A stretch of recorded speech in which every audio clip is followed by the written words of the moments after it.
Well, hello and welcome back to Module 3 of this European SchoolNet Academy course on games in schools. As you're probably already aware, this course is split into 6 units. Why use computer games, using games for thematic learning, learning games, which is the unit we're on now, what can we learn from games, designing games, and why is it important to teach about games. As I've already said, we're on Module 3 and that's on learning games, and during this module we're going to have a quick look at some games that would help support language, games that would help support movement, some brain training, simulations, and then as always, a few little resources to take you a little bit further to help explore things. Again, as always, we'll set you some questions as you work your way through the videos. There's plenty of support actually on the Academy website as well, and links and things for you to follow up. And at the end of the unit, we'll set you a bigger task, which will involve some kind of collaboration with other people from across Europe that are also taking part in this European SchoolNet Academy course.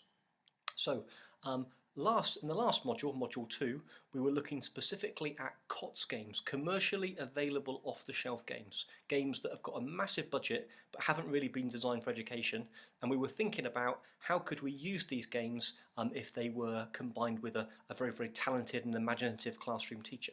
So we get some examples of that. This time what we're looking at though is we're not looking at the games that you might be able to normally buy, in the supermarket or in a shop. We're looking at games that have been specifically designed for learning. That's their main purpose behind them.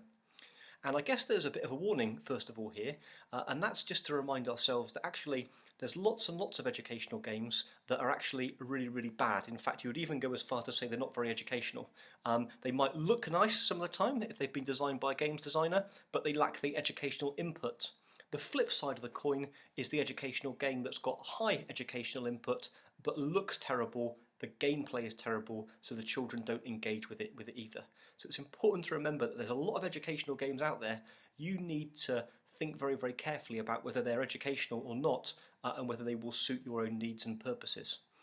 There's lots of exceptions to this, don't get me wrong. The most famous exception that I can think of from the UK, although it's available internationally, is a website full of mini games called Manga High, where the gameplay is incredibly good, but the pedagogy has been designed in conjunction with Oxford University.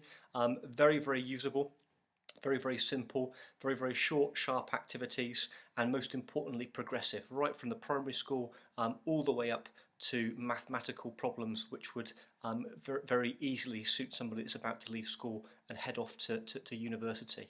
But as I say, well thought out mathematical challenges with rich graphics and good gameplay. Unfortunately though, as I've already said, not all educational games are like that.